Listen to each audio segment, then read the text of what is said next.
Cinema Vikatan நேயர்களுக்கு வணக்கம்.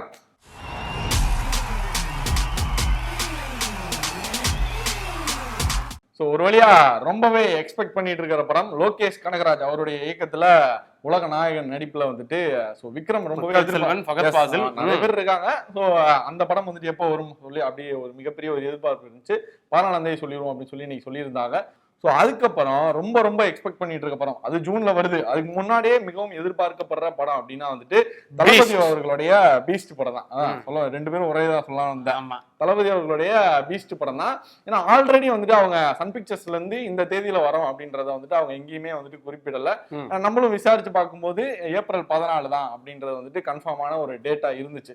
அந்த நேரத்துல வந்துட்டு கேஜிஎஃப் சாப்டர் 2 வராங்க. கேஜிஎஃப் சாப்டர் 2 இந்த அனௌன்ஸ்மெண்ட்டுக்கு முன்னாடியே அவங்க வந்துட்டு கன்ஃபார்ம் பண்ணி வச்சுட்டாங்க, நாங்க வந்து ஏப்ரல் 14 தான் வரோம் அப்படின்றது. இதுக்கிடையில வந்துட்டு எப்படி வருவாங்க, ஏன்னா வந்துட்டு ஆல்ரெடி அந்த தியேட்டர் அந்தந்த பிரச்சனைகள்லாம் இருக்கு. வெளி மாநிலங்கள்லாம் வந்துட்டு நிறைய வந்துட்டு கேஜிஎஃப் சாப்டர் 2க்கு தான் வந்துட்டு காம்படிஷனா இருக்காங்க அப்படின்றதுனால இந்த டேட் வந்துட்டு எப்படி கரெக்டா இருக்கும் அப்படின்றதான் வந்துட்டு எல்லாருடைய கேள்வியா இருந்துச்சு. இப்போ அந்த கேள்விக்கு வந்துட்டு ஒரு பதில் அளிக்கிற மாதிரி ஒரு நமக்கு ஒரு தகவல் கிடைச்சிருக்கு. என்ன அப்படின்னா ஏப்ரல் 13ஆம் தேதி வந்துட்டு இந்த படம் ரிலீஸ் ஆகிறதுக்கான வாய்ப்புகள் அதிகம் அப்படின்ற மாதிரி சொல்றாங்க. முன்னாடி 14 இல்ல 13 வருது அப்படின்றதான். ஒரு காலத்துல வந்துட்டு வெள்ளிக்கிழமை படம் ரிலீஸ் ஆகணும் அப்படின்றத சொல்லியிருந்தாங்க. இப்ப டாக்டர்லாம் வந்துட்டு சனிக்கிழமை தான் வந்துருந்துச்சு. அப்போ வியாழக்கிழமை மாத்தினாங்க. இப்போ வந்துட்டு புதன்கிழமை அப்படின்ற மாதிரி நமக்கு கிடைச்சிருக்கிற தகவல். ஏன் அந்த டேட்டை வந்துட்டு லாக் பண்ணியிருக்காங்க அப்படின்றதான் மிகப்பெரிய அதான் என்னன்னா, ஏன்னா 14ஆம் தேதி சித்திரை 1 அரசு விடுமுறை.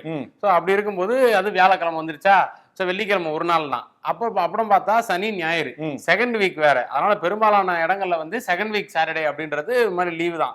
நடுவில் வெள்ளிக்கிழமை ஒரு நாள் தான் இருக்குது. வியாழக்கிழமை இவங்க வந்து வியாழன் வெள்ளி சனி ஞாயிறுன்னு பிளான் பண்ணும்போது ஒரு நாளைக்கு முன்னாடி நம்ம அதான் லீவுக்கு ஒரு நாளைக்கு முன்னாடி வந்தாலும் நமக்கு அன்னைக்கு ஃபேன்ஸ் எல்லாரும் வந்து பாத்துருவாங்க. அதுக்கப்புறம் ஃபேமிலி ஆடியன்ஸ் வருவாங்க அப்படின்ற மாதிரி ஒரு கணக்கு தான். அதனால ஏப்ரல் 13 பீஸ்ட் வந்துருச்சு அப்படின்னா அதுக்கு அடுத்து ஒரு பெரிய படம் அப்படின்னு சொல்லி பார்த்தோம் அப்படின்னா காத்துவாக்குல 2 காதல். அதுக்கப்புறம் ஒரு படம் அப்படின்னா டான். அது வந்து மே 13. எல்லாத்துக்குமே கிட்டத்தட்ட ஒரு 2 வாரம் கேப் இருக்கு. அதை கால்குலேட் பண்ணி இப்போ வந்து கேஜிஎஃப் வெர்சஸ் பீஸ்ட் அப்படி இருந்தாலும் கூட பேன் இண்டியாவை 2 ஸ்டாரோட படமும் வந்து ரிலீஸ் ஆகும் பட்சத்துல ஆல்ரெடி நிறைய படங்கள் வந்து 2 நல்ல படங்கள் ரிலீஸ் ஆகும்போது இந்த படத்தையும் பார்த்திருக்கோம், அந்த படத்தையும் பார்த்திருக்கோம். விசுவாசம் பேட்ட உதாரணத்துக்கு அதை நம்ம எடுத்துக்கலாம். அப்படி இருக்கும்போது கேஜிஎஃப் அப்படின்றது ஒரு மாதிரியான ஒரு படம், பீஸ்ட் அப்படின்றது இது வேற மாதிரியான படம், தளபதி ரசிகர்களுக்கான படம், இது வந்து எஸ் ரசிகர்களுக்கான படம், பேன் இண்டியாவும் சொல்றேன். அப்படி இருக்கும் பொழுது இந்த 2 படங்கள் வர்றது மோதுறது அப்படின்றது இந்த படத்துக்கு அந்த படத்தினால பாதிப்பு, அந்த படத்துக்கு இந்த படத்தினால பாதிப்பு அப்படின்ற மாதிரி எதுவுமே கிடையாது. அதனால 13ஆம் தேதி பீஸ்ட் வருது. ஆமா, 13ஆம் தேதி தான் வந்துட்டு இப்போதைக்கு அவங்க லாக் பண்ணி வச்சிருக்கிற டேட். இது போக ஆல்ரெடி நம்ம எல்லாருக்குமே தெரியும் அரபிக் குத்தி எவ்வளவு பெரிய ஹிட் அப்படின்றது. இதுக்கப்புறம் என்ன அப்படின்னு சொல்லி எதிர்பார்க்கும் போது செகண்ட் சிங்கிள் வந்துட்டு இன்னொரு 2 நாள்ல வந்துட்டு அதுக்கான அனௌன்ஸ்மெண்ட் வந்துரும் அப்படின்ற மாதிரி சொல்றாங்க. இன்னும் 2 நாள் அதுக்கான அனௌன்ஸ்மெண்ட் வந்துரும். அதுக்கப்புறம் நம்ம என்ன இதெல்லாம் எதிர்பார்க்கறது ஆடியோ லான்ச் தான். கூடிய விரைவில் அதுக்கான ஒரு டேட்டும் வந்துட்டு சன் பிக்சர்ஸ்ல இருந்து சொல்லுவாங்க அப்படின்னு சொல்லி எதிர்பார்க்கலாம். சர்தார் படத்துடைய ஷூட்டிங்ல பிஸியா இருக்கிறார் கார்த்தி அப்படின்றது நமக்கு தெரியும். டபுள் ஆக்ஷன் கதை. அதுல வந்து ஒரு போர்ஷனுக்கான ஷூட்டிங் வந்து ஆல்ரெடி முடிச்சிட்டாரு. அதுக்கப்புறம் பொன்னியின் போயிட்டு வந்து மீதி இருக்க அந்த யங் போர்ஷனுக்கான விஷயங்களை வந்து இப்போ ஷூட் போய்கிட்டு இருக்கு. நம்ம ஆல்ரெடி சொல்லியிருந்தோம், கொடைக்கானல் மைசூர் மாதிரியான இடங்கள்ல அடுத்தடுத்த ஷெடியூல்ஸ் இருக்கு. ஆக்ஷன் சீக்வன்ஸ்ல எடுக்க போறாங்க. திலீப் சுப்ராயன் மாஸ்டர் தான் அது வந்து ஸ்டன் கொரியா பண்ண போறாரு அப்படின்னு நமக்கு தெரியும். ஒரு பக்கம் போஸ்ட் ப்ரொடக்ஷன் வேலைகளும் நடந்துகிட்டு இருக்கு. சர்தார் படத்தை முடிச்சுட்டு அடுத்து வந்து கார்த்தி அவர்கள் ராஜ்முருகன் அவரோட டைரக்ஷன்ல உருவாகிற படத்துக்கு வந்து ஜாயின் பண்ண போறாரு அப்படின்றது தான். அது ஆல்ரெடி வந்து தெரிஞ்ச தகவல் தான். ட்ரீம் வாரியர்ஸ் பேனர்ல கார்த்தி நடிப்புல ராஜ்முருகன் ஒரு படம் வந்து டைரக்ட் பண்ண போறாரு அப்படின்றது தான். அந்த படத்துக்கான ஷூட்டிங் எல்லாம் இன்னும் அபிஷியலா அவங்க தரப்புல இருந்து எந்த தகவலும் வரல. பட் வெளியே இந்த தகவல் எல்லாமே வந்து வந்ததுதான்.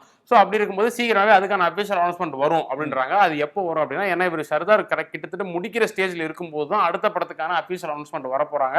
அதுக்கான காஸ்ட் அண்ட் க்ரூ யார் அப்படின்ற வேலைகள்ல தான் வந்து டைரக்ஷன் டீம் வந்து இருக்கிறாங்க அப்படின்றதான் தகவல். இன்னொரு தகவல் வந்து ரொம்ப நாளைக்கு முன்னாடியே வந்ததுதான். இதுல வந்து கார்த்தி அவர்களுக்கு எதிரில் விஜய் சேதுபதி நிக்க போறாரு வில்லனா அப்படின்ற ஒரு விஷயம் வந்து அது எல்லாமே அப்படிலாம் ஒரு வில்லன் அப்படி நிக்க போறாரு அப்படின்றதுதான். அதுவும் வந்து இன்னும் வரைக்கும் அதை உறுதிப்படுத்தாத தகவல் அப்படின்றதுதான். ஏன்னா ஒரு கேரக்டர் இருக்கு, ஒரு நெகட்டிவ் ஷேட் கேரக்டர் இருக்கு அப்படின்னா நிறைய பேரோட ஆப்ஷன்ஸ் வந்து இருக்கும். அதுல வந்து பேச்சுவார்த்தையில் இருப்பாங்க. அதுக்கப்புறம் அவங்களோட டேட்ஸ் வந்து இது பண்ணணும் அப்படின்னு சொல்லி பல விஷயங்கள் இருக்கு. அப்படி நிறைய இன்டர்வியூஸ் எல்லாமே பார்த்தோம்னா இந்த கதைக்கு ஃபர்ஸ்ட் நான் இவரை தான் சூஸ் பண்ணி வச்சிருந்தேன், இவர் தான் என் மைண்ட்ல இருந்தார் அப்படின்னு சொல்லி நிறைய டைரக்டர்ஸ் வந்து அந்த சொல்லியிருக்காங்க. உதாரணத்துக்கு மாநாடு வந்து அரவிந்த் சாமி சார் தான் நான் யோசிச்சு வச்சிருந்தேன். ஆனா எஜேஸ்வரி வந்து பயங்கரமா மிரட்டிட்டாரு. ஸோ அப்படி இருக்கும்போது இவர் ஒன் ஆஃப் த சாய்ஸாக தான் இருக்கிறாரு அப்படின்றத தவிர இன்னும் அஃபிஷியலாக வந்து என்ன எதுவும் வந்து முடிவாகலை, சைன் ஆகலை அப்படின்றதான் இப்போ கிடைச்சிருக்க தகவல். So dream warrior production, director Rajamurugan, actor Karthi, இவர் தான் வந்து இப்போதைக்கு கன்ஃபார்ம் ஆன உறுதியான விஷயம். ஸோ மே மாதம் ஷூட்டிங் போகிறாங்க அப்படின்றதான் அந்த தகவல். மே எண்டில் வந்து இதுக்கான ஷூட்டிங் இருக்கும் அப்படின்ற மாதிரி சொல்கிறாங்க. ஸோ அதுக்குள்ள அந்த வில்லன் கேரக்டர் யார் அப்படின்றதும் கூடியவரை நமக்கு தெரிய வந்துடும். ஸோ ஹீரோயின் யார், என்ன மாதிரியான கதை, டெக்னிக்கலாக யார் யாரெல்லாம் ஒர்க் பண்ணுறாங்க அப்படின்றது எல்லாத்தையுமே அடுத்தடுத்து அப்டேட் பண்ணிக்கலாம். ஆரண்ய காண்டம் படம் வந்துட்டு ரொம்ப நாளா ஹிந்தில, அதாவது ரீமேக் ஆகுது, ரீமேக் இல்ல அடாப்ட் ஆகுது அப்படின்ற ஒரு விஷயம் இருக்கு. அடாப்டேஷன் என்ன அப்படின்னா முழுக்க முழுக்க அப்படியே டிட்டோவா வந்துட்டு ரீமேக் பண்ணாம அதுல இருக்க சில கோரை மட்டும் எடுத்துட்டு அதை ஃப்ரெஷ்ஷா ஹேண்டில் பண்றதா, ஃப்ரெஷ்ஷான ஒரு ஸ்கிரீன் பிளே வச்சு பண்றதுதான் வந்துட்டு அடாப்டேஷன். அது ரொம்ப நாளா பண்ண போறாங்க அப்படின்ற ஒரு விஷயம் இருந்துச்சு. யார் அந்த டைரக்டர் அப்படின்றதுதான் வந்துட்டு ரொம்ப நாளா முடிவாக இருந்துச்சுல. ஸோ இன்னைக்கு அதை பத்தின ஒரு அனௌன்ஸ்மெண்ட் வந்திருக்கு. அஜய் பாகல் அப்படின்றவர் தான் வந்துட்டு இந்த படத்தை வந்துட்டு டைரக்ட் பண்ண போறாரு. இதுக்கு முன்னாடி பாலிவுட்ல 2-3 படங்கள் வந்துட்டு டைரக்ட் பண்ணியிருக்காரு. ஸோ அதுக்கப்புறம் இந்த படம் தான் வந்துட்டு பண்ண போறாரு அப்படின்ற ஒரு விஷயமும் இருக்கு. யார் நடிக்க போறாங்க அப்படின்றதான் வந்து ஒரு மிகப்பெரிய ஒரு கேள்விக்குறியா இருக்கு. அந்த டைலாக் எல்லாம் வைப்பாங்களான்றது தெரியலப்பா. எல்லா ஆம்பளையும் சப்பதான், சப்பையும் ஒரு ஆம்பளை தான். கரெக்ட். அதை எப்படி ஹிந்தி படத்துல வைக்க முடியும்? ஹிந்தில வைப்பாங்க. அந்த டயலாக் ரொம்ப ஃபேமஸ்ல, அதனால அதை சொன்னேன். ஸோ வெயிட் பண்ணி பார்க்கணும். இந்த படத்துல வந்துட்டு வேற யாரெல்லாம் இன்க்ளூட் ஆகுறாங்க, ஹீரோவா யார் பண்ண போறா. ஏன்னா அந்த படத்தை பொறுத்த வரைக்கும் ஹீரோ அப்படின்ற ஒரு ஆளே இருக்க மாட்டாங்கல்ல. ஏன்னா நிறைய பேர் இருப்பாங்க அப்படின்றதெல்லாம் தாண்டி இந்த படத்துல யாரெல்லாம் அந்த கேரக்டர்ஸ் பண்ண போறாங்க அப்படின்றத வெயிட் பண்ணி தான் பார்க்கணும். அதே மாதிரி இந்த அடாப்டேஷன் சொல்லும்போது நமக்கு ஒரு படம் ஞாபகம் வருதுப்பா, மஃப்டி படம் இருக்குல்ல. மஃப்டி படம் கன்னடால எடுத்திருந்தாங்க. இப்ப தமிழ்ல வரப்போகுது அப்படின்றப்போ வந்துட்டு கிருஷ்ணா அவர்கள் தான் டைரக்ஷன் பண்றாரு.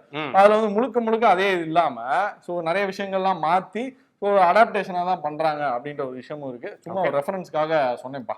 ஸோ அடுத்ததா கமெண்ட் செக்ஷன்ல குணசேகரன் அப்படின்றவர் என்ன கேட்டிருக்காரு அப்படின்னா, அனுஷ்கா ஷெட்டி அவங்களுடைய அடுத்தடுத்த லைனப் என்னென்ன ப்ராஜெக்ட்ஸ் பண்றாரு அப்படின்றதான்.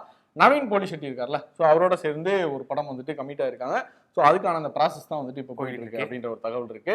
ஸோ அவங்க ரீஎன்ட்ரி கொடுக்குறாங்க அப்படின்னு சொன்ன அந்த சமயத்திலே வந்துட்டு யாரோட படம் மூலியமா ரீஎன்ட்ரி கொடுக்குறாங்க அப்படின்ற ஒரு இது இருந்துச்சுல தமிழ்ல. ஏஎல் விஜய் அவருடைய அந்த ஃபீமேல் சென்ட்ரிக் மூவில அனுஷ்கா பண்றதுக்கான அதிக வாய்ப்புகள் இருக்கு அப்படின்ற விஷயம் சொல்லியிருந்தோம். ஸோ அது வந்துட்டு கிட்டத்தட்ட உறுதியான ஒரு தகவலும் கூட இருக்கு. ஸோ இந்த 2 ப்ராஜெக்ட் போக Carnatic singer, popular Carnatic singer Nagarathnammal அப்படின்ற அவங்களுடைய பயோபிக்ல வந்துட்டு அனுஷ்கா பண்றதுக்கான வாய்ப்புகள் இருக்கு அப்படின்றதான் இப்போ நமக்கு கிடைச்சிருக்கிற ஒரு தகவல். இந்த ப்ராஜெக்ட் வந்துட்டு ஆல்ரெடி கமிட் ஆனவங்க தான் வந்துட்டு சமந்தா அவர்கள். கமிட் ஆனவங்கன்னா அந்த பேச்சுவார்த்தையில வந்துட்டு கமிட் ஆனவங்க தான் வந்துட்டு சமந்தா அவர்கள். ஸோ இப்போ அனுஷ்கா அவங்களுடைய அந்த டாக்ஸ் தான் வருது அப்படின்ற மாதிரி சொல்றாங்க. ஸோ இதை பத்தின ஒரு அஃபிஷியல் அனௌன்ஸ்மெண்ட் வந்துட்டு கூடிய விரைவில் வந்துடும் அப்படின்னு சொல்லி எதிர்பார்க்கப்படலாம். ஸோ இதான் வந்துட்டு குணசேகரன் அவர் கேட்ட கேள்விக்கான பதில். ஸோ அடுத்ததான் செல்ஃபி செக்மெண்ட், யாரு எங்கிருந்து என்ன கேள்வி கேட்கறாங்க அப்படின்றத பார்த்துட்டு வரலாம். ப்ரோ, நான் அரியலூர் மாவட்டத்துல இருந்து பேசுறேன். எனக்கு மொத்தம் 2 அப்டேட் வேணும். ஆக்ஷன் கிங் அர்ஜுன் லைனப் சொல்லுங்க, அப்புறம் நரகாசுரன் படம் எப்போ ரிலீஸ் ஆகும் அது மட்டும் சொல்லுங்க ப்ரோ. ஸோ முதல் கேள்வி என்ன அப்படின்னா, நரகாசுரன் எப்போ வரும் அப்படின்றது எல்லாரும் கேட்குற அந்த கேள்வி தான். ஸோ வந்து இப்போ வந்து அவருடைய டைரக்ஷன்ல ஹாட் ஸ்டார்ல மாறன் ரிலீஸ் ஆயிருக்குது. ஸோ அதை வந்து பாருங்க. அதுக்கப்புறம் வந்து நரகாசுரன் வந்து எப்போ ரிலீஸ் ஆகுன்ற உங்களுக்கு இருக்க அதே கேள்வி தான் வந்து எல்லாருக்குமே இருக்கு, இன்க்ளூடிங் டைரக்டர் ஆல்சோ. ஏன்னா ப்ரொடியூசர் எப்போ பிளான் பண்றாங்க, ஓடிடி அப்படின்ற மாதிரி டாக் வந்தது, சோனியில வருது அப்படின்ட்டு. ஸோ அந்த பேச்சுவார்த்தையில் தான் இருக்கு. ஸோ அது எப்போ வருது அப்படின்றது அவங்களுக்கே வெளிச்சம் அப்படின்றது தான் அந்த ஒரு விஷயம். அடுத்து வந்து அர்ஜுன் வந்து அடுத்தது என்ன பண்றாரு அப்படின்னா, தமிழ்ல வந்து அர்ஜுன், ஐஸ்வர்யா ராஜேஷ் இவங்களாம் சேர்ந்து பண்றதா வந்து தீயவர் கொலைகள் நடுங்க அப்படின்னு ஒரு படம். ஸோ அந்த படம் த்ரில்லர் படம். அது இல்லாமல் வந்து விருண்ணு அப்படின்னு சொல்லி மலையாள படம், ரொம்ப நாள் கழிச்சு மலையாளத்தில் நடிக்கிறாரு, நிக்கி கல்யாணம் அந்த படத்தில் நடிக்கிறாங்க அப்படின்றதான். ஸோ அது போக ஆல்ரெடி ஷூட் முடிஞ்ச படம் தான் வந்து பா விஜய் இருக்கல லிரிசிஸ்ட், அவருடைய டைரக்ஷன்ல ஜீவா அர்ஜுன் நடிச்சிருக்க படம் தான் மேதாவி அப்படின்ற படம். அது வந்து எல்லாமே முடிஞ்சு பேக்கடா இருக்கு. அவர் வந்து அடுத்து பிரபுதேவா வச்சு ஒரு படம் டைரக்ட் பண்ணவே போயிட்டாரு. யாரு? அவர் பா விஜய்.